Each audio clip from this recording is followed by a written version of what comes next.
Salut, c'est Olivier Langlois, je suis coach de carrière pour les développeurs logiciels, puis tous les gens en TI. Euh, on va continuer dans le vidéo le projet de NAS Linux. Euh, dans le dernier vidéo, on a fini l'installation des logiciels. On a redémarré la machine avec tout ce qu'on avait installé. Euh, Là, ce qui reste à faire, c'est configurer le monitoring pour l'arrêt RAID, puis configurer le courriel pour être capable de recevoir des alertes en cas de problème par courriel. Mais avant de faire ces étapes-là, je vais faire euh, plusieurs ajustements de configuration qui sont vraiment utiles, puis toutes des petites choses, tu sais, qui sont intéressantes et utiles, mais qui ne fitaient pas vraiment dans aucune catégorie. Donc, c'est dans cette vidéo-là qu'on va les faire. Euh, puis, puis, puis c'est probablement quelque chose que moi, personnellement, je fais à chaque fois que j'installe une nouvelle machine, c'est des petites choses que je fais. Puis je vous invite à faire pareil. En fait, c'est quasiment, c'est toujours une bonne idée de faire ça. Bon. Ceci étant dit, première des choses, on va configurer sudo. Donc, premièrement, on va aller en route, comme ça. Euh, L'éditeur pour configurer la config de sudo, c'est VI sudo. Aucune idée pourquoi, mais c'est comme ça.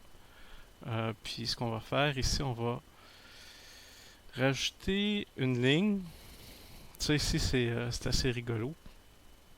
Euh, Avez-vous remarqué, ça c'est VI. Puis il y a un paquet de petits problèmes comme ça. Si mettons l'écran il flash, si mettons j'essaie d'avancer le curseur ou un endroit que ça veut pas aller, moi ça m'agresse ça, cette affaire-là. C'est une autre affaire qu'on va adresser. Euh, bon, moi j'aime bien activer les insultes quand quelqu'un se trompe de mot de passe quand il utilise sudo. C'est toujours rigolo. Puis ensuite on va enlever cette ligne-là en commentaire. C'est-à-dire, ça donne le droit aux membres du groupe Wheel d'utiliser sudo. Bon, ça y est, fait que ça c'est fait. Donc, maintenant, je vais ajouter mon usager au groupe Wheel, comme ça. Parfait. Là, pour que ça rentre en vigueur, il faut se reloguer. Donc, je vais sortir. Euh, Comme ça, on va se reconnecter. Donc, maintenant, sudo devrait fonctionner. On va le laisser tout de suite. Une autre affaire, je l'avais mentionné, je crois, rapidement dans l'autre vidéo, que Nano, c'est pas un éditeur que j'utilise, donc je vais l'enlever. C'est pour ces deux mecs, mais bon. Fait que ça, c'est fait. Maintenant, je vais installer Vim, qui est un VI, mais à mon opinion, ouais, il prend beaucoup plus d'espace que VI. C'est c'est quand même 21 MB. Euh, je le trouve vraiment plus intéressant que VI. Je vais vous montrer pourquoi. Il y a plein de choses qui. En fait, je crois qu'il y a aussi un package qui s'appelle Vim Minimal ou Vim Minimum, quelque chose comme ça, qui probablement est un super VI, mais qui est un petit peu plus petit que le Vim complet. Donc, maintenant que j'ai Vim, je vais enlever le vrai VI, qui est vraiment tout petit pour ce que ça fait. Puis ensuite, on va faire .vimrc. Hop. Ah ben oui. Ok, attends, on va faire quelque chose. ln-s, on va créer un lien symbolique, justement pour que je puisse le faire. Parfait. Regardez. Ok, donc j'ai créé un lien symbolique qui s'appelle VI qui pointe sur Vim. Donc si je fais vim.vimrc, vimrc. Une option que j'aime bien utiliser, c'est syntax on comme ça. Puis ce que ça permet, entre autres, ben, on va le voir immédiatement ce que ça va faire. En fait, je vais faire un SU. On s'en va dans le home directory de route. Je vais effectuer la même opération pour le route. Donc on dit syntax on comme ça. Puis je vais vous montrer ce que ça fait. L'autre affaire qu'on fait, c'est que si on fait les flèches par en haut, ça permet de parcourir l'histoire des commandes. Puis quelque chose que je trouve vraiment fantastique, c'est avec le changement que je vais faire, c'est on peut commencer à taper une commande, puis ensuite, en faisant par la flèche par en haut, on va sauter immédiatement à la première commande qui commence par les premières lettres qu'on a rentrées. C'est super puissant. Puis pour faire ça, il faut éditer le fichier input.rc comme ça. Puis ensuite, il faut définir des, je sais pas si on peut dire des macros.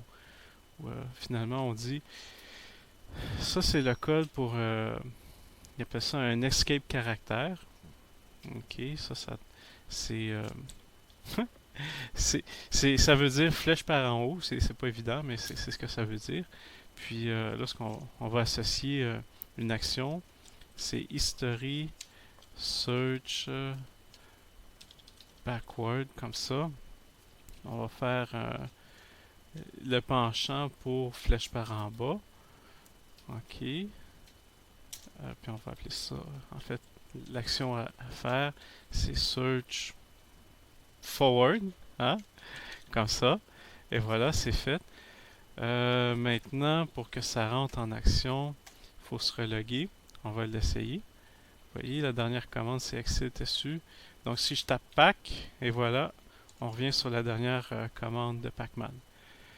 Bon, là maintenant, dernière chose qu'on peut faire ici, il y a une couple de choses qu'on peut continuer à faire. J'avais parlé dans la vidéo où on s'est occupé des partitions pour les SSD que une opération de maintenance qui devait être faite périodiquement sur les SSD pour que les performances demeurent optimales, c'était de faire un trim sur les partitions SSD. Ça prend, par contre, fait intéressant à noter, ça prend un file system qui supporte le trimage. Comme je sais, entre autres, que FAT32 ou VFAT, il n'y a pas de trim, mais par contre, si je peux le trouver sur lui ici, puis c'est notre plus grosse partition, lui, il va supporter le trim. Donc, pour activer le trimage, on fait ça va aller mieux si je suis root. Ok, on fait système ctl fstream.timer. Non, attends. On va l'activer comme ça. Et voilà. On peut regarder par exemple le statut. De même.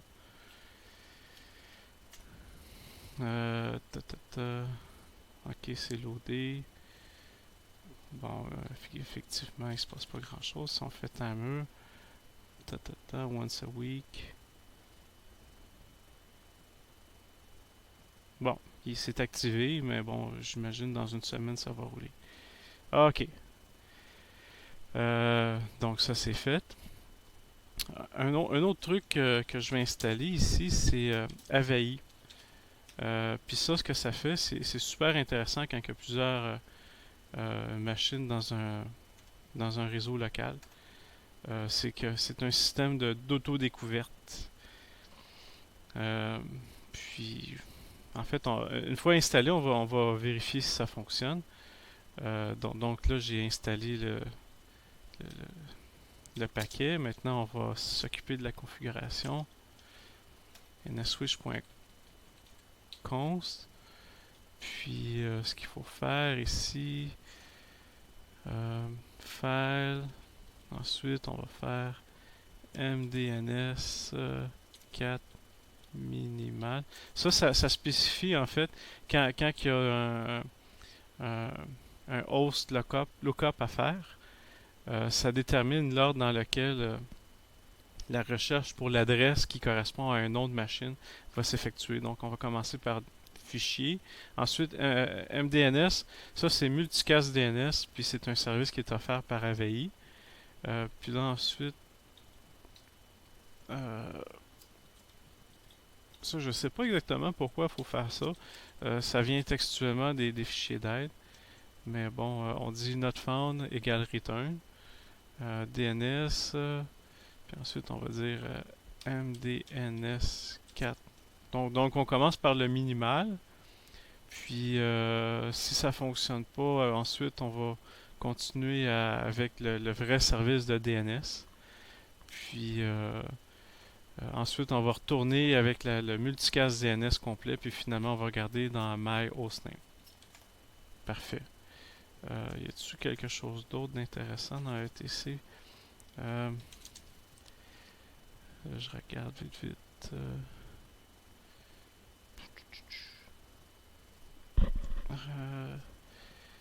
Ok, oui, ça c'est intéressant. En fait, le DNS, lui, il va utiliser la config qu'il y a dans resolve.conf. Ok. Dans resolve.conf, ce qu'on a, c'est les adresses de serveurs DNS. Moi, j'en ai juste un. Mais s'il y en avait plus qu'un, bien, il pourrait séquentiellement parcourir la liste. Puis ça, ce fichier-là est modifié dynamiquement par le client DHCP. La machine reçoit l'information de DNS dans la réponse DHCP. Puis le client DHCP va mettre à jour ce fichier-là. Bon, donc on ferme la parenthèse. Maintenant, ce qu'il faut faire, on fait systemctl. On va activer AVI démon.service comme ça. Ta. Ensuite de ça, on peut le partir tout de suite. Sinon, il faudrait refaire un redémarrage.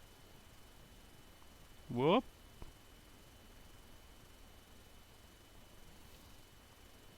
Peut-être qu'il était déjà parti. Bah, excellent, j'ai réglé le problème. Euh, comment je peux expliquer ça? En fait, on a installé NSMDNS. Puis le problème, c'était... ok, j'ai parti la commande manuellement. Je suis tombé sur le même message d'erreur. Puis en fait, c'est que je vais vous le montrer, dans le package AVI, il y a un fichier de configuration dboss qui spécifie quel usager a le droit de, de publier des services dboss avec le nom ici, AVI. Fail to contact dboss daemon. Donc, ce que j'ai fait pour solutionner le problème, c'est que après avoir installé le fichier de config de dboss qui vient avec le package AVI, il faut repartir dboss. Puis là, ça a fonctionné. Donc, on va faire Start AVI Daemon. Ok. Ah, il est parti. Il est parti. Bon. Fait que là, la façon de savoir si ça a fonctionné. Tiens, on va sortir de la machine. Comme ça. Je vais faire un ping kimper2.local. Ça fonctionne comme un charme. Donc maintenant, je peux utiliser le nom de la machine, kimper2.local. Bon, il ne reconnaît pas. Bon. Y a-t-il quelque chose qui roule en malade? Non? Ok. Bon, où en étais-je? Donc, on a installé AVI. Oui. Bon, maintenant, la dernière chose qui reste à faire, c'est de configurer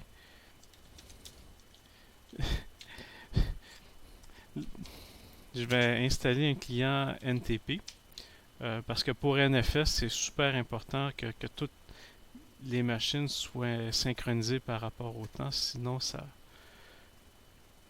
peut... Ah ben oui. On recommence.